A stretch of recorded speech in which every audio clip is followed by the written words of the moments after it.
Hello दोस्तों, कैसे हैं आप लोग? अच्छे तो है ना? ध्यान तो रखते हैं ना? अपना किसी और के भरोसे तो नहीं छोड़ा है आपने? चलिए, आज हम लोगों को क्या पढ़ना है? अध्याय 9। चैप्टर का नाम है ग्रेविटी, गुरुत्वाकर्षण। और बालाजी किताब के आंकिक प्रश्न में से क्वेश्चन नंबर चौथा हम लोग यही सॉल्व कर रहे हैं। क्वेश्चन नंबर चौथा क्या कह रहा है? पृथ्वी के द्रव्यमान की गणना कीजिए। तो हमें सबसे पहले मास निकालना है, वो भी किसका? अर्थ का मास निकालना है। तो जब किसी ग्रह का मास लिखते हैं तो उसको हम कैपिटल लेटर से लिखते हैं, स्मॉल लेटर से मत लिख देना, ठीक है? तो हमें क्या निकालना है? मास निकालना, वो भी अर्थ का। ठीक है, ये तो उसने पहले ही फाइंड आउट कर दिया कि हमें क्या निकालना है। अब हमें इसने दिया क्या क्या है? हमें दिया है पृथ्वी की रेडियस दे दी गई है, त्रिज्या दे दी गई। कितनी त्रिज्या है इसकी? तो रेडियस है इसकी 6.38 गुणे 10 की पावर 6। 6.38 गुणे 10 की पावर 6 मीटर। ये क्या है? इसकी रेडियस है। क्या है? रेडियस है। अब इसके बाद इसमें जी का मान दिया गया है। स्मॉल जी का मान कितना दिया गया है? 9.8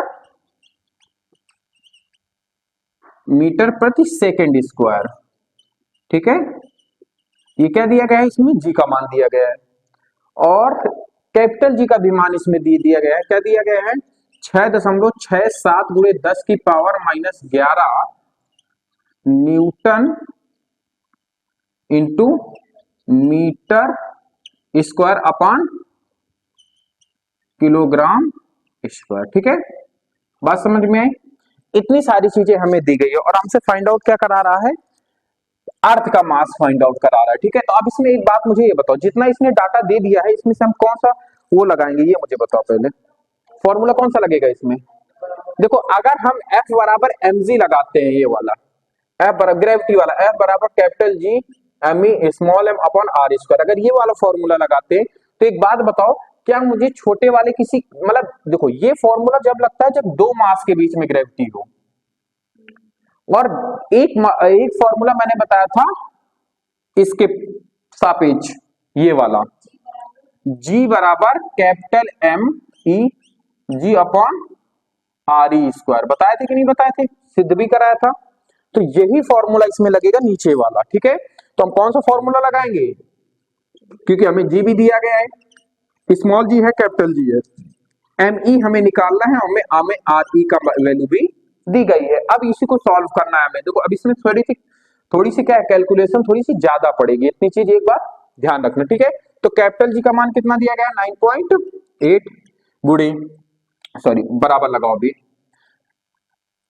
कैपिटल जी का मान कितना है? और फिर स्मॉल जी का मान 6.67 गुणे 10 की पावर -11। हमें एम ई तो निकालना है, तो इसको ऐसे ही रख देते हैं इंटू में, अपॉन नीचे हमारा क्या आएगा? रेडियस का स्क्वायर। रेडियस कितनी है? 6.38 इंटू 6 10 की पावर 6 का क्या लिखना है? होल स्क्वायर करना है। ठीक है, इतनी चीज समझ में आ गई। अब हमें इसको ही क्या करने हैं? सॉल्व करना है। अब देखो, पहले क्या सॉल्व करेंगे? पहले नीचे वाले को सॉल्व करेंगे। ठीक है, तो करते हैं नीचे वाले को सॉल्व। 9.8 बराबर 6.67 गुणे 10 की पावर -11 एम ई। ठीक है, यहां तक बात समझ में आई? अब इसके बाद मुझे ये बताओ, 6.38 का मान क्या आएगा? आपको वर्ग बताओ कितना होगा? 6.38 गुणे 6.38 करेंगे, कितना आएगा समथिंग में? अब देखो, ये 6 से तो ज्यादा है, पॉइंट में 3 है, तकरीबन ये 41 के करीब पहुंचेगा। कितना आ रहा था इसमें? अगर हम लोग 40.9 के समथिंग आएगा ना? 9.6 के समथिंग आएगा। ठीक है, इतना आ रहा है इसका स्क्वायर, आप लोग कर लेना। तो कितना लिखेंगे हम लोग? 40.96 गुणे 10 की पावर। अब देखो, घात के ऊपर घात का क्या होता है? गुणा। तो 6 का 2 गुना करेंगे, कितना हो जाएगा? 12। ठीक है, यहां तक बात समझ में आई? अब इसके एक बात और समझना, अब इसका गुणा इधर करा लेते हैं हम लोग। ठीक है, तो देखो, ये इधर भाग में पूरा किधर काहे में जाएगा? गुणे में। तो 9.8 गुणे 40.96 गुणे 10 की पावर 12 बटे कर लेना है आप लोगों को। अब ये इधर गुणे में, इधर काय में आएगा? भाग में। तो 6.67 गुणे 10 की पावर -11। अब ये एम ई आ जाएगा। कितना आ रहा है? 7 जीरो आ रहा है, तो 7 जीरो ले लेते हैं। ठीक है, 7 ले लेते हैं, तो 40.7 कर लो, 7 जीरो कर लो, ठीक है, यहां तक बात समझ में आई।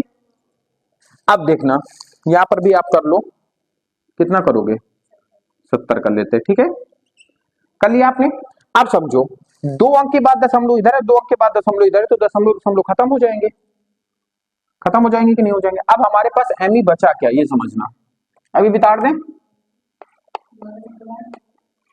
अब देखना, सुनो मेरी बात को, जितना कह रहे हैं बस उतना सुनते जाओ। देखो कैलकुलेशन थोड़ी लंबी तो है, ये इसका भाग सबसे पहले इसमें दो, मतलब 40 70 का जो है इस पर भाग कितने का देना है, 6 6 7 का भाग दो। अब देखना आंसर कितना आएगा, ठीक है, तो कितना आएगा ये सब तकरीबन कितनी बार जाएगा, ये जाएगा आपका 6 चौक 24, शायद है कि 3 बार के समथिंग जाएगा, 6 बार जा रहा है, हाँ 6.1019 की समथिंग आएगा, ठीक है इतना, तो इसको आप कर लेना। तो जब हमने इससे इसको भाग दिया तो कितना आया हमारा फाइनली, तो 9.8 तो हम लोगों के पास है, इंटू 6.101 के समथिंग ये आया, इंटू 10 की पावर 12। अब बात को समझना, ये इधर माइनस में उधर ऊपर काय में जाएगा, प्लस में हो जाएगा कि नहीं हो जाएगा, प्लस के 11 हो जाएगा, यहां तक बात समझ में आई। और आपका ये क्या है, ये किसका मान निकल के आ रहा है, पृथ्वी के मास का मान निकल के आ रहा है, ठीक है। अब इसको इधर लिख लेते थोड़ा सा, तो ये पृथ्वी का मास हो गया। अब हमारे पास इतना डाटा है, मतलब 9.8 गुणे 6.101 गुणे 10 की पावर कितना आ जाएगा हमारा, 12, ये तकरीबन जाएगा तुम्हारा 23 के समथिंग जाएगा, ठीक है। अब इसका गुणा इस पर करा दो, आपका आंसर आ जाएगा, ठीक है। तो तकरीबन ये 6 के बाद पहुंचेगा जाके, समझे, 6 दशमलव कुछ कितना जाएगा ये,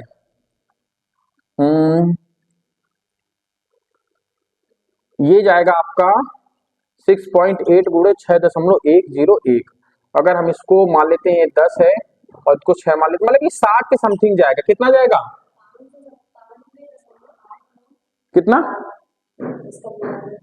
हाँ लगभग में मानेंगे तो ये 60 के तकरीबन जाएगा, 60 दशमलव समथिंग आएगा, ठीक है, कितना आएगा 60 दशमलव समथिंग, और इसका दशमलव कहां लगेगा यहाँ पे। अब देखो हमें क्या चाहिए, इस दशमलव का अगर हम यहाँ पे कर देंगे तो 6 गुणे 10 की पावर यहाँ पे एक जुड़ जाएगा कि नहीं जुड़ जाएगा, तो कितना हो जाएगा 24 केजी, इतना पृथ्वी का क्या है मास है, कितना है, इतना ही शायद मेरे हिसाब से आंसर भी आ रहा है, हाँ इतने ही केजी का आपका क्या आ रहा है आंसर। तो इसमें कैलकुलेशन थोड़ी सी ज्यादा हार्ड है, इसको आप कैलकुलेटर से कर सकते हैं, ठीक है, बहुत ज्यादा लेंथी है ये, ठीक है, समझ में आया ना। इसमें हमने कुछ नहीं किया, नॉर्मली फॉर्मूले में रखा और इसको प्रॉपर्ली सॉल्व करते चले। अगर आप लोगों को दिक्कत हो तो बताओ, एक बार हम और समझा दें। ये यहाँ पे देखो इसका दशमलव था यहाँ पे, अब जब दशमलव को हम इधर खसकाते हैं तो ये क्या हो जाता है, घटता है, लेकिन जब हम दशमलव को इधर लेके आ रहे हैं तो यहाँ पे क्या करेंगे, एक जोड़ देंगे। देखो एक अंक के बाद दशमलव लेके आए तभी तो ये 0 हट गया ना, 60 से 6 बना, ठीक है, और यहाँ 23 था तो हमने पावर 1 ऐड कर दी। समझ में आया? तुम्हें कहीं कोई दिक्कत लग रही है तो बताओ, पक्का अभी बता दो, जो नहीं दिक्कत, जो भी नहीं समझ में आया मुझे बता दो, खुल के बता दो, आ गया है ना। चलो नोट कर लो, कहां पे, ये देखो यहाँ पे क्या था, यहाँ पे ऑलरेडी पावर 12 थी कि नहीं 10 की, नीचे माइनस में थी। अब आपको इतना तो पता है कि नीचे से जब कोई चीज ऊपर जाती है तो चिन्ह बदल जाता है, अगर प्लस की होती है तो माइनस हो जाता है, माइनस की होती है तो प्लस हो जाता है। अब ये माइनस का 11 था क्योंकि आधार तो बराबर थे दोनों के, घातें अलग अलग थी और ये भाग में थी। तो अब देखो एक बात हमेशा याद रखना, जैसे मैंने कहा कि बेस अगर बराबर है आपका तो घातें आपस में क्या हो जाती हैं, जुड़ जाती हैं कि नहीं जुड़ जाती हैं, ये तो पता ही होगा, b प्लस सी हो जाता है, पढ़े होगे आप लोग। अगर ये चीज भाग में हो जाए तो क्या हो जाता है, आपका चिन्ह बदल जाता है, क्या हो जाता है चिन्ह, ये देखो बेस बराबर इधर प्लस में तो ऊपर काहे में जाएगी, ये माइनस में जाएगी। अब चीज समझ में आई, वही चीज हमने किया, यहाँ पे माइनस में 11 था, ऊपर गया चिन्ह बदला, मतलब प्लस का हो गया 11, और जब 12 प्लस 11 करेंगे तो 23 आ जाएगा। और कुछ डाउट लग रहा हो तो बताओ, पक्का ना। ऑनलाइन बच्चों को ना समझ में आए तो हमें कमेंट बॉक्स में बता दें, मैं उसका प्रॉपर्ली सॉल्यूशन दूंगा। नोट कर लो, फिर नेक्स्ट सवाल इसके बाद बताते हैं, नेक्स्ट क्वेश्चन। चलिए दोस्तों अब बात करते हैं क्वेश्चन नंबर 5वें की। अध्याय हम लोग पढ़ रहे हैं 9, चैप्टर का नाम है ग्रेविटी, किताब सॉल्व कर रहे हैं बालाजी की, और बालाजी की आंकिक प्रश्न में क्वेश्चन नंबर 5वां है, ठीक है।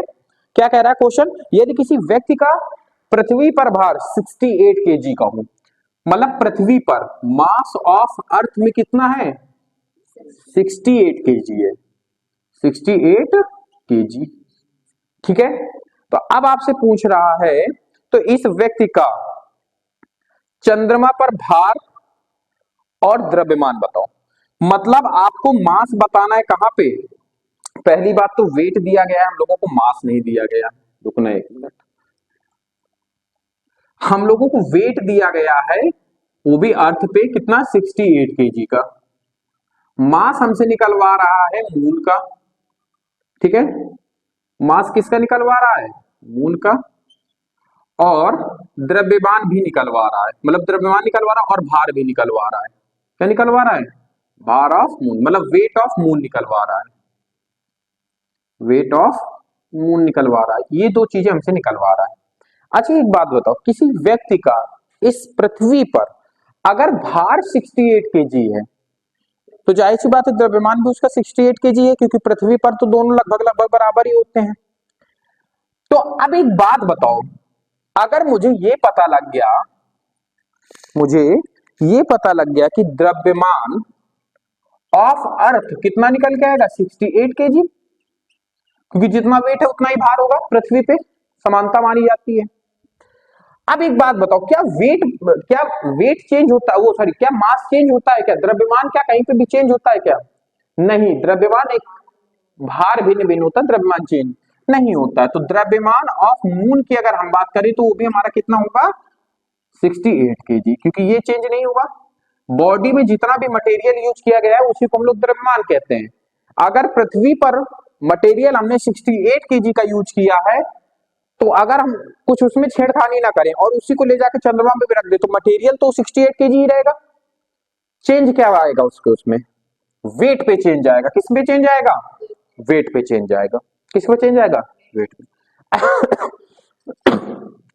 अच्छा ये बताओ, अगर मैं कहूं कि पृथ्वी का फोर्स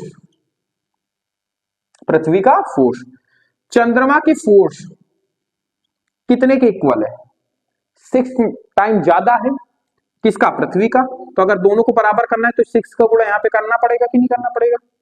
और वेट ही, ये फोर्स जो होता है यही तो भार होता है। कोई ग्रह किसी ऑब्जेक्ट को कितनी फोर्स से घसीट रहा है वही उसका वेट निकल आता है। मतलब इनडायरेक्टली अगर मैं फोर्स निकाल लूं तो उसका वेट मुझे पता लग जाएगा। मतलब हम कह सकते हैं कि वेट ऑफ अर्थ इक्वल होगा 6 टाइम वेट ऑफ मून की। क्या यहां तक बात समझ में आ रही है कि नहीं आ रही है आपको। अब वेट ऑफ अर्थ कितना दिया गया है, 68 केजी। तो 68, हमें वेट ऑफ मून निकालना है, इधर गुणे में इधर काय में आएगा, भाग में।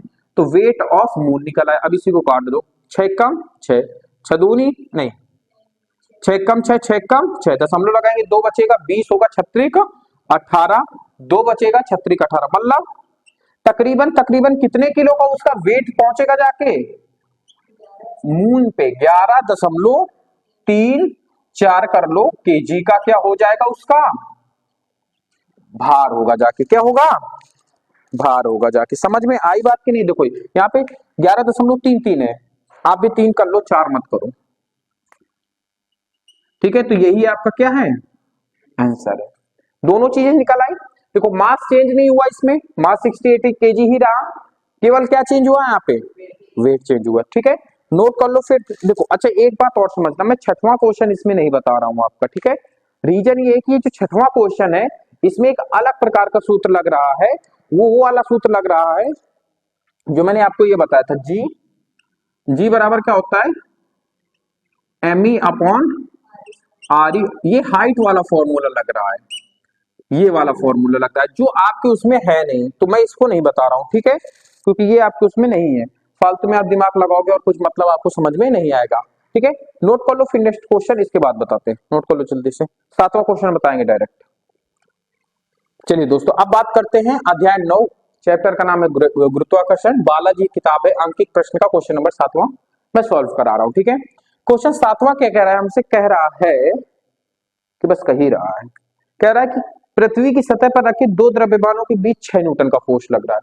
मतलब अर्थ पर किसी जो भी दो पिंड है उनके बीच में कितना फोर्स लग रहा है, 6 न्यूटन का फोर्स लग रहा है। ठीक है, अर्थ पे। तभी तो Fe लिखे है ना, E का मतलब क्या होता है, अर्थ होता है, ठीक है।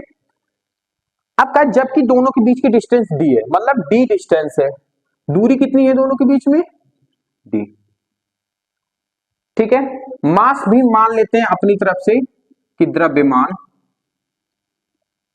दो है तो m1 m2 हो गया, ठीक है। द्रव्यमान की बात कर रहा हूं, भार की बात मैं नहीं कर रहा। आप कहा है कि जबकि दोनों पिंडों की परस्पर दूरी दी, ये दोनों द्रव्यमानों को चंद्रमा की सतह पर एक दूसरे से परस्पर इतनी ही दूरी पर रख दिया जाए, मतलब चंद्रमा पर हमें रखना है, दूरी भी सेम है। अब जाहिर सी बात है द्रव्यमान भी चंद्रमा में चेंज होने नहीं है, तो ये भी सेम है। तब आपसे पूछा है कि फोर्स ऑफ मून बताओ कितना लगेगा। तो अच्छा एक बात बताओ, जो ग्रेविटी का फॉर्मूला होता है F बराबर G m1 upon m1 into m2 upon R जो होता है वो D यहां पे डिनोट करें, दोनों के बीच में जो, तो हम R लिख देते हैं, ठीक है, RE स्क्वायर। अब जो F है वो दोनों के मास के ऊपर डिपेंड करता है और किसके ऊपर, रेडियस के ऊपर या फिर उनकी दूरी के ऊपर। एक बात बताओ, दूरी तो सेम ही कह रहा है, तो इससे हमें कोई मतलब नहीं हुआ। ये ऑलरेडी पूरी जगह पे क्या रहती है, फिक्स रहती है, चेंज नहीं हो रहा, ये भी गया। द्रव्यमान जो यहाँ पे है वही द्रव्यमान कहां पे होगा आपका, मास में, क्योंकि वो चेंज होने से नहीं रहा, ये भी खत्म। तो एक बात बताओ बचा क्या इसमें, फोर्स किस पे डिपेंड करेगा, किसी पे डिपेंड नहीं करेगा।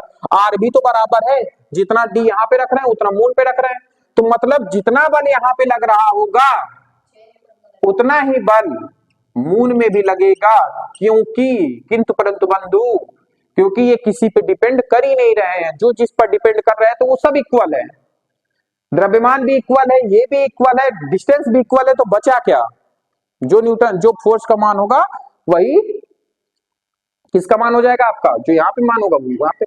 अब मुद्दा ये है कि हम इसको समझें कैसे, तो समझना अब इसको सॉल्व कैसे करें, मतलब मैंने तो आपको नजरों ही नजरों में समझा दिया, ठीक है। आप टीचर को कैसे निगाहों निगाहों में समझाओगे, तो आइए निगाहों में समझाते हैं, बाहों में मतलब समझाने लगना, निगाहों में समझाना है आप लोगों को। चलिए, हाँ, तो एफ ई बराबर क्या होता है, जी m1 m2 अपॉन डी। ये चीज मून में क्या हो जाएगी, ये डी ऑफ अर्थ हो जाएगा। अब मून की बात करें तो G m1 m2 upon D M, D moon हो गया। अब एक बात बताओ, अगर मैं इन दोनों का कंपेरिजन करा दूं, ये दोनों इक्वल होंगे कि नहीं होंगे, क्योंकि समान दूरी पर रखना है, तो डीई बराबर हो जाएगी डीएम, और m1 m2 आपस में बराबर होंगे, तो हम क्या लिखेंगे कि जी m1 m2 अपॉन जहां डीएम होगा, डीएम की जगह कितना लिख देंगे, डीई।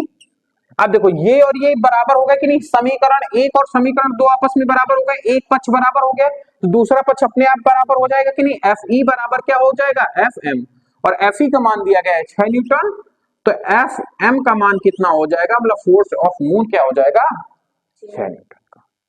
ये आपका रहा सॉल्यूशन, ठीक है। नोट कर लो, आज की क्लास को यहीं पे एंड करते हैं, बाकी बातें करते हैं नेक्स्ट क्लास में। आई होप आपको क्लास अच्छी लगी होगी, अगर क्लास अच्छी लगी हो तो चैनल को सब्सक्राइब कीजिए, फीडबैक जरूर कमेंट बॉक्स में दीजिएगा, बाकी बातें करते हैं नेक्स्ट क्लास में। धन्यवाद साथ बने रहने के लिए।